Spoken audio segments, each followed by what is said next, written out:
People feel they're not being heard. People are tired. People are out. Their voices must be heard. They carry placards, banners, flags, and leaves. Protests have begun. Protests have begun.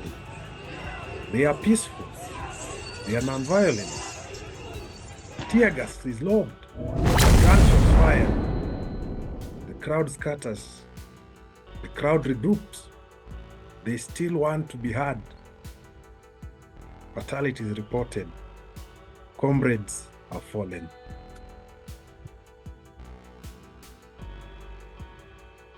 They swear to uphold and protect the constitution of their respective countries.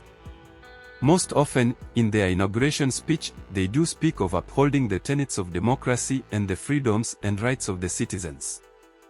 However, once they are in power, they tend to use lethal force against opposing voices, imposing brutal strategies to deal with people who speak against their policies, governance, and accountability. I totally agree that armed resistance, that is, civil disobedience involving the use of violent means, must be dealt with in accordance with the law. In this case, the principle of proportionality has to kick in.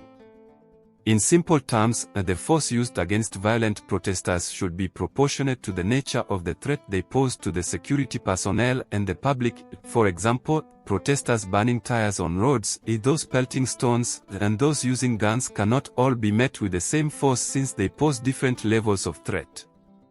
On the contrary, most protests in Africa usually begin peacefully, with the protesters simply holding placards and marching as they chant their demands. But this is short-lived since the security forces do not usually allow them to exercise this constitutionally guaranteed right. At this point, it is essential that we define a protest. According to the Oxford Dictionary, a protest may refer to a statement or action expressing disapproval of, or objection to something. An organized public demonstration expressing strong objection to an official policy or course of action. Expressing an objection to what someone has said or done. The term protest means the same as demonstration, remonstration, or remonstrance, especially regarding public expression of objection, disapproval, or dissent towards an idea or action, typically a political one. For instance, Chapter 4 of the Kenyan Constitution, the Bill of Rights, in Article 37 talks about assembly, demonstration, picketing, and petition. It provides that every person has the right, peaceably and unarmed, to assemble, to demonstrate, to picket, and to present petitions to public authorities. The government is therefore charged with the responsibility of upholding this right and ensuring that citizens who choose to exercise this right are secure and ensuring that no one abuses this right, that is, neither protesters nor security agencies engage in excesses that abuse this right.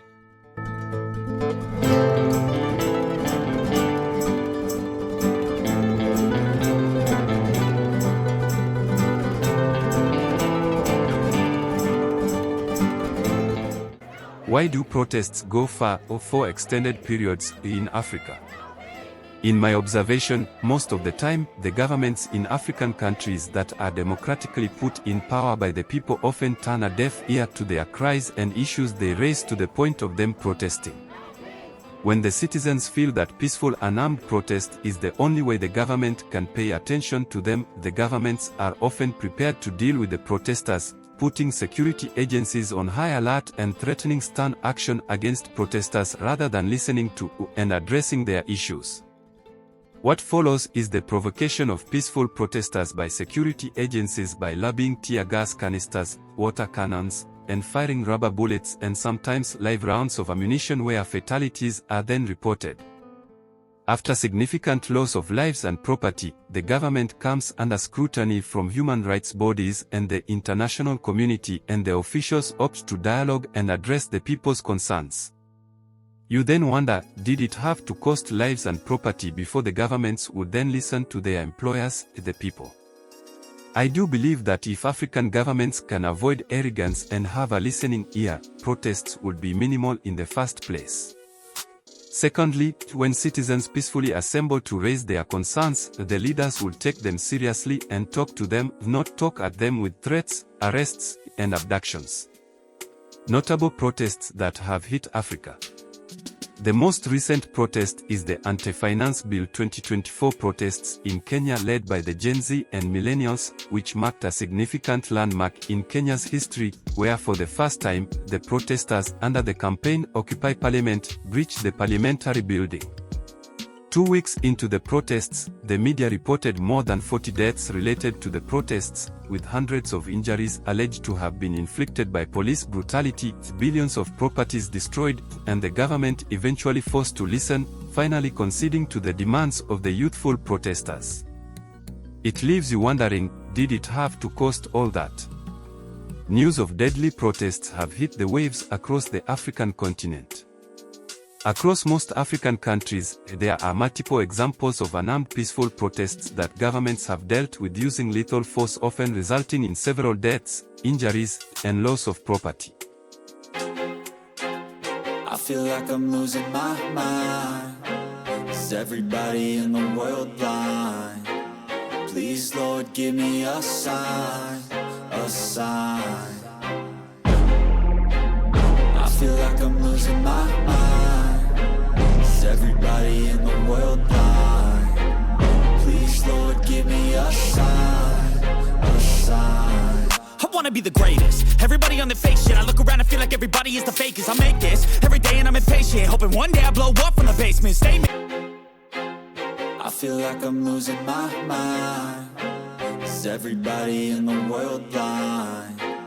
Please, Lord, give me a sign, a sign. I feel like I'm losing my mind. Is everybody in the world blind? Please, Lord, give me a sign. Explanations of why most African governments use lethal force against unarmed and peaceful protesters. Various studies and practitioners in human rights issues, governance, security, psychology, and politics have put forward some explanations for the use of lethal force in tackling peaceful and unarmed protests in Africa. 1. The rapacity and brutality of the regime. UN Special Rapporteur Clement Wool, while making the presentation on the right to peaceful assembly and association in a report presented to the Human Rights Council, held that rather than seeing peaceful protest as a democratic means of participation, too often, governments resort to repression to suppress protests and silence people's voices. According to the rapporteur, there has emerged an increasing global trend toward militarizing protest management, which has led to an escalation of violence and human rights abuses. Governments around the world are deploying the military and using military-style tactics to quash peaceful protests, while also using military courts to prosecute peaceful protesters, and this has been the case in some African countries. The approach breeds an escalation of violence and tensions, human rights abuses, and increased impunity in the context of peaceful protests. In this case, the states portray protests as threats to stability and as a trigger of crisis. These are then used as a pretext to clamp down on protest movements. Authoritarian regimes are prone to executing blanket shoot-to-kill orders in response to protests. Less lethal weapons have also been misused to inflict serious the size and cohesion of the ethnicities forming the ruling coalition or party. Most government formations, politics, political parties, and coalitions in most African countries are organized around ethnic groups. Those that constitute the majority oftentimes manage to win elections and thus form the ruling regime. The shortcoming of political inclinations is that individuals tend to feel that when a member of their ethnic faction holds a high place of power, then development, employment, and other benefits relating to national resources will likely come their way, and those in opposition will likely get less of the same or nothing at all. The ethnic compositions and inclinations significantly affect governments' ability to endure popular protests and overcome collective action problems in formulating a response to social movements. For instance, where the ruling regime emanates from an ethnic formation that comprises the majority in the country, protests from oppositions and social movements supported by the minor ethnicities may be perceived not to pose any significant threats to the government, thus the governments may prefer not to use lethal force in quelling such protests. On the contrary, where the ruling regime emanates from minority ethnicities, protests may be perceived as an existential threat to the tenure and stability of the government, in which case the governments tend to execute lethal force to contain and diminish the power of such protests. Empirically, the study by Hendricks and Soleyen, 2019, on ethnicity, nonviolent protests, and repression in Africa posits that governments' threat perception may be a function of the mobilization potential of the opposition and/or the size of the ruling elite support coalition. Given the high salience of ethnicity in African politics, governments that depend on small ethnic coalitions will see peaceful protests as more threatening, as the opposition may be able to draw on larger numbers of potential dissidents and excluded groups. Alternately, governments with larger, more homogeneous ethnic coalitions will find nonviolent mobilization less threatening and will be less likely to respond with deadly force. Using the social conflict analysis database, the study demonstrated that as the size and to a lesser extent homogeneity of the ethnic ruling coalition grows, governments are significantly less likely to use deadly force against nonviolent protesters. It also established that threat perception hinges not only on dissident tactics but also on their demands, their mobilization potential, and their capacity to impose costs on the government. Moreover, the size and composition of the government's ethnic support base also play a key role in determining the nature of the government's response to peaceful protests as well. Hendricks, 2015, gives another example addressing the topic when and why are nonviolent protesters killed in Africa. Leaders or governments with smaller ethnic support coalitions are more likely to respond to nonviolent protests, demonstrations, and strikes with lethal force than leaders with more ethnically inclusive bases of support. The article gives the example of one potentially instructive case that occurred in Guinea in 2009 after Moussa Dodi's Camara took power in a coup d'etat. After initially promising to act as a caretaker who would step down following democratic elections, Camara reneged, instead choosing to stand for election. Defying a ban on pre-election protests, thousands of peaceful protesters marched against the decision, ultimately congregating in a football stadium in the capital, Conakry. Chaos then erupted as members of the Guinean Presidential Guard opened fire. A mixture of bullets and the resultant stampede of protesters fleeing for safety resulted in 157 deaths and over 1,000 people injured. Camara had not been especially popular as a leader. Importantly, his lack of popularity was in part a function of his being a member of a small minority ethnic group. Camara is a member of the Kapela ethnic group, which, while the largest ethnic group in neighboring Liberia, is only about 5% of Guinea's population. 3. Regimes that equip military officials with senior positions in government are prone to exerting lethal repressions.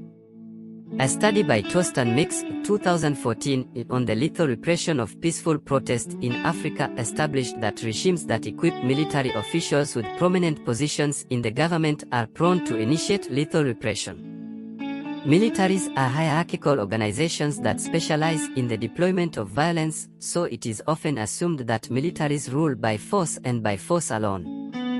However, military rule often involves complicated attempts to secure some measure of consent from the governed. Therefore, having military officials in senior or influential positions in government may create a recipe for advocacy for the use of lethal force in addressing protests as the best strategy to handle the protests. 4. They recognize the power of peaceful protests and they may plant violence to distort the outlook and image of peaceful protests in order to quell it quickly. The world's history is rife with examples of peaceful protests having a powerful and lasting impact, shaping the world to become a fairer, freer, and more peaceful place. Notable ones include Martin Luther King Jr. revolutionizing the civil rights movement in the 1950s and 1960s, using his voice, not violence, to fight for equality and an end to racial segregation, and Mahatma Gandhi leading the Indian people in a non-violent act of civil disobedience in the 1930s, marching against taxes levied by the British salt monopoly. Gandhi and his followers trekked 240 miles over 24 days, gently shaking the world with their ultimately successful nonviolent protest. Looking into more pronounced protests in the 19th and 20th centuries, the evidence points to the fact that nonviolent protests achieve greater success compared to violent ones. One fundamental advantage of nonviolent protest is that nonviolence is something all of us can practice. It gives people a way of connecting to the world around them and to the community in a way that minimizes harm and maximizes reconciliation. Nonviolent protests tend to attract a large and diverse participation that is sustainable. Idan Marillo gives data portraying that nonviolent protests tend to be more successful in achieving the set objectives. Secondly, the security apparatus may experience divisions in case they are ordered to use lethal force against peaceful protesters, since some factions will be sympathetic to the nonviolent protesters who are not breaking any law. Moreover, nonviolent protests also attract many allies from within the country and beyond. For example, the Anti-Finance Bill 2024 in Kenya was spearheaded by a majority of Gen Z and millennials but received backing from the elderly, professionals, and a wide range of other demographics. Therefore, as the ruling regime feels threatened by the potential success of nonviolent protests, they may use strategies that make the protests turn violent in order to justify the use of lethal force to intimidate protesters and thwart the success of such protests. In some peaceful protests, there have been cases of some groups of individuals looting and destroying property and the security forces paying less attention to them to allow for sparring of violence between protesters and the affected groups. In other instances, there have been allegations of the ruling regime sponsoring certain groups to burn and destroy property, such as setting cars on fire to make the image and outlook of peaceful protests appear violent and therefore allow them to justify the need to use lethal force to target protest mobilizers and sanction the protests. 5. Intimidation by instilling fear to make protesters abandon their cause or demands and allow the government to have its way forcefully. Intimidation is a tool often used by totalitarian regimes to silence mobilizers and participants of peaceful protests by imposing significant threats to their lives, families, and income sources. These range from arbitrary arrests to abductions, cooked charges to incriminate them, and sometimes death in various forms. As the saying goes, strike the shepherd and the sheep will scatter. Most governments that do not give space for citizens to exercise their democratic rights to demonstrate and present petitions to authorities tend to look for the leaders and mobilizers of such movements and put a target on their backs to instill fear among those who follow them to stop whatever they are agitating for. Across several African countries, kidnappings, abductions, property destruction, exile, and even death of several individuals peacefully but vocally opposing policies and actions of the ruling regimes have been reported. This strategy is usually successful because most justice systems in many countries are corrupt and do not hold individuals in government and security agencies to account for excesses in using power and atrocities they commit while in office. It is puzzling that in most organized peaceful protests in Africa, the police will often show signs of readiness to use force from the onset. They will be dressed in riot suits, helmets, shields, batons, body padding, and overalls, holding tear gas canisters, tear gas launchers, rifles, and ready to beat up and pounce on the protesters. This does not send a message of peaceful intentions from the onset. When police escalate the use of lethal force by using weapons, tear gas, mass arrests, and other tools to make protesters do what the police want, such efforts can often go wrong, creating the very violence that the lethal force was meant to prevent. Studies have also shown that escalating force by police leads to more violence, not less. It tends to create feedback loops, where protesters escalate against police escalate even further, and both sides become increasingly angry and afraid.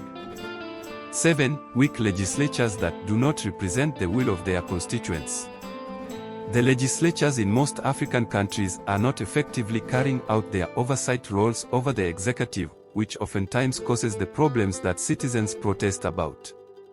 In essence, legislators should make and amend laws for the good of the citizens they represent and speak out on behalf of their constituents. However, on many occasions, the ruling regimes or coalition that produces the head of state and other senior persons in authority often have the majority of legislators. The major problem with this is that the majority of legislators from the ruling coalition are often more concerned with supporting, protecting, and defending the ruling regime rather than effectively representing their constituents, which is their paramount responsibility. As a result, they turn a blind eye to the use of lethal force against protesters by either supporting the brutal actions of the government or keeping quiet when atrocities are committed against their people. They too feel threatened by the protests when such protests are against the government policies and actions they support and thus fail in their mandate of representing the people. The silence of the legislature to hold to account the executive, which commands security agencies that kill and harm peaceful protesters, has been one of the major setbacks to democracy and protection of human rights in most African countries.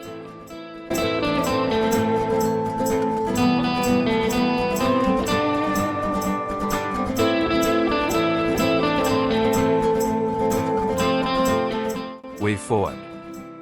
Most importantly, individuals elected to lead the people should uphold the principles of democracy and understand that the people are superior. As defined by Abraham Lincoln, democracy is a rule of the people, by the people, for the people. The leaders should therefore do what they have been duly elected to do, live and act by the law. Doing so will solve a significant number of issues that citizens protest about.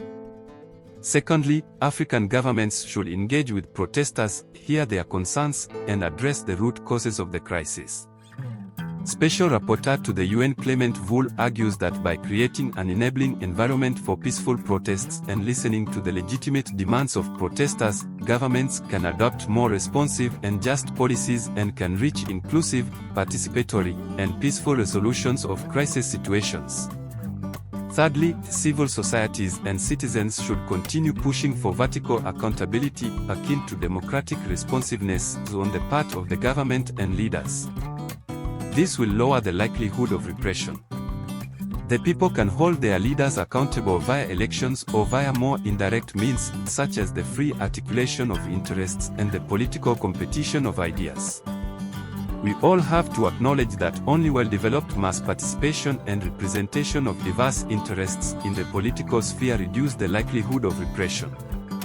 Let us continue to keep it peaceful, keep it nonviolent, and not relent, not give up until we get to the Africa we want, where freedom of assembly and expression is not at the mercy of a few individuals in power. Love you, Africa.